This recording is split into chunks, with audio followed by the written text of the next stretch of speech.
Welcome to Celebrating Act 2. Celebrating Act 2 is the user manual for the second half of your life.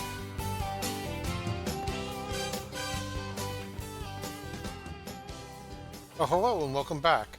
We're here once again with Dr. Liz Lister, one of our favorite contributors.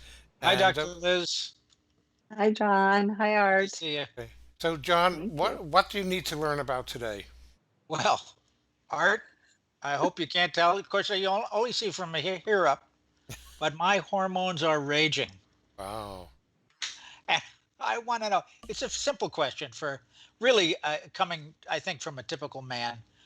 What is it about hormones and our relationships? I mean, I know we have hormones and we don't always recognize that our hormones are driving us.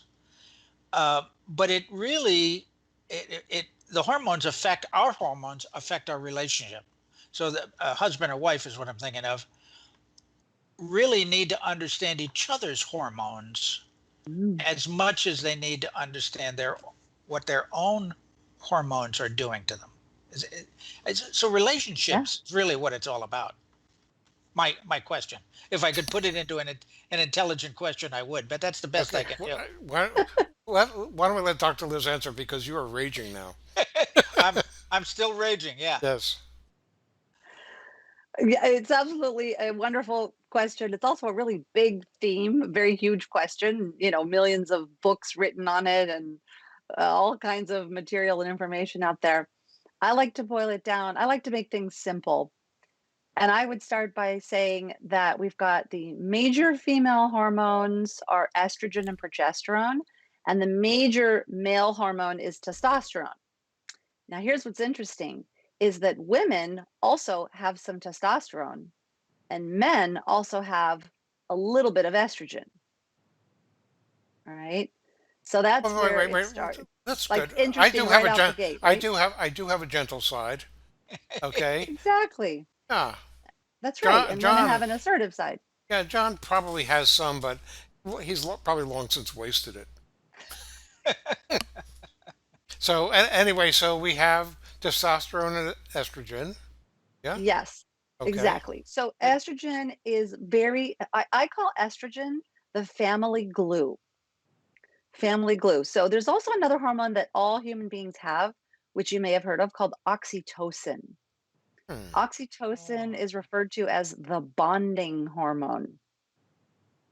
Okay. And it's released by our brains and it's released in situations of bonding. It's released in women's brains when they're breastfeeding a baby, but it's also released during orgasm in both men and women.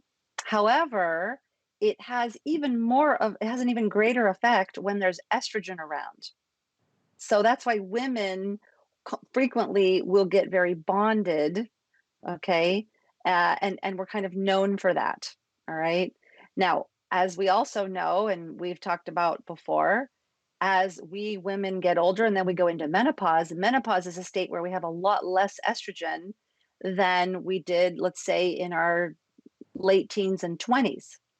Okay. And this is what I call the time of life when women go out and conquer the world and go out and become Secretary of State and do all kinds of world leadership positions, become prime minister, become presidents of nations, right? It's typically at that later time where they're not bonding as much in the family unit. Okay.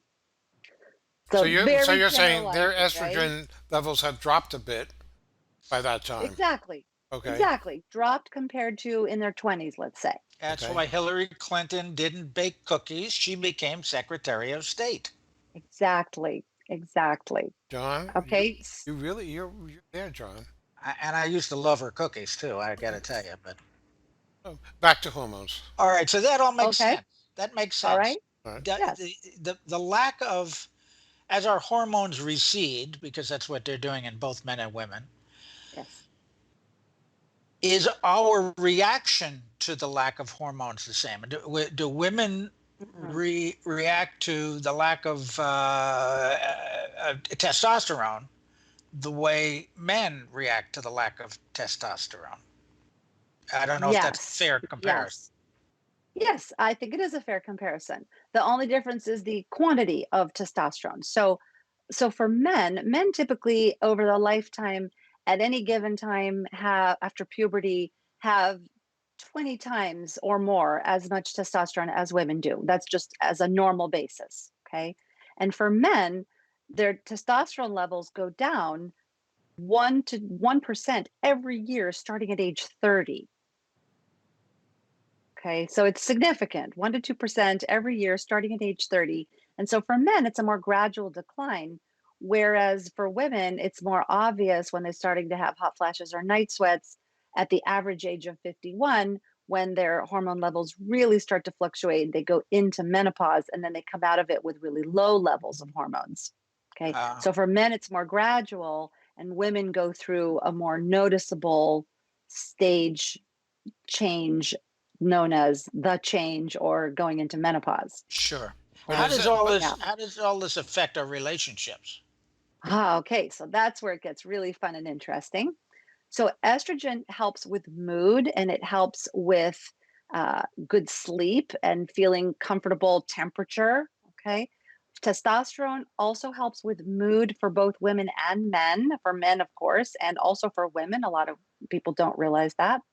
So testosterone helps with energy, helps with metabolism and weight, helps with mood, motivation, drive, sleep, headaches, all types of different symptoms are affected by having enough testosterone.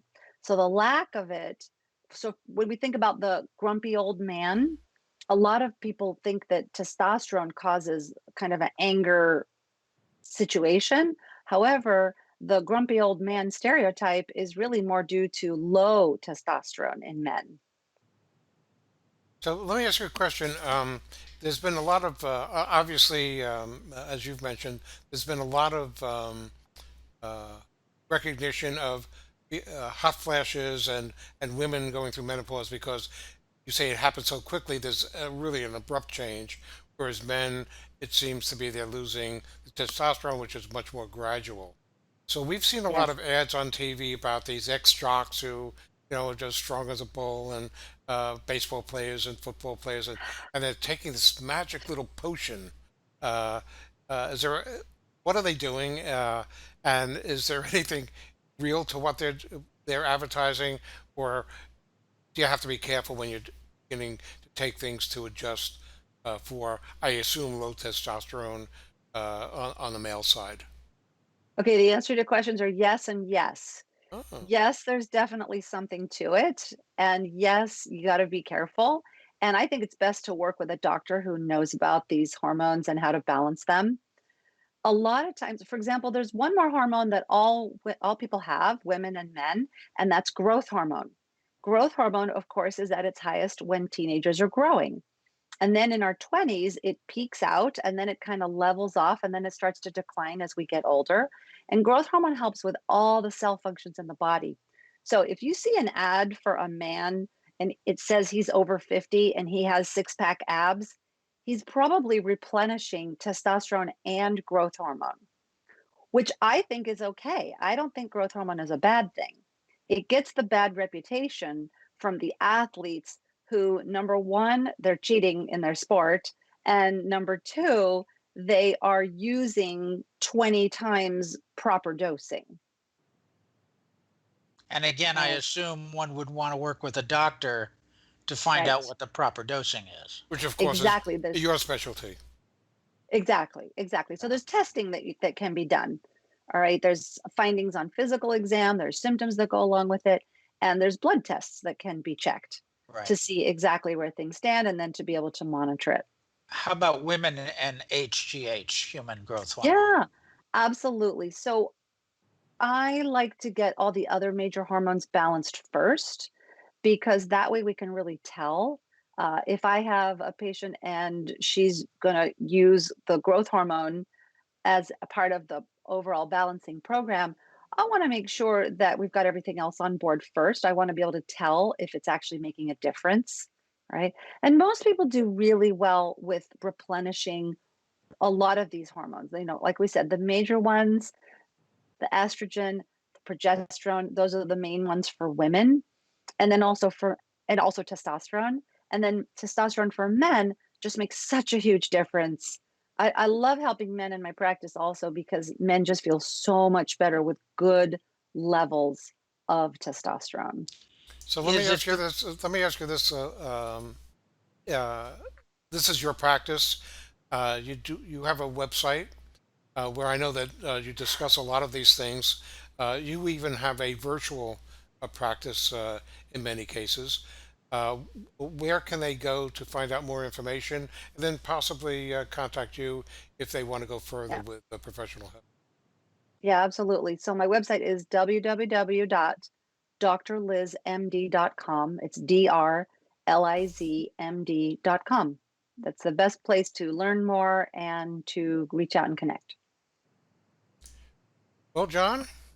well, that answered my questions for now. I'm sure I'll come up with more. Okay, but don't start drinking water out of the backyard and stuff like that until you check with Dr. Liz. I'm going to check my levels first. Yeah. Yeah. Okay, Dr. Liz, thank you so Perfect. much. Appreciate it. You're welcome. thank you. For more on Celebrating Act Two, visit our webpage, follow us on Facebook, subscribe to us on YouTube, and tell your friends. Celebrating Act Two is the user manual for the second half of your life.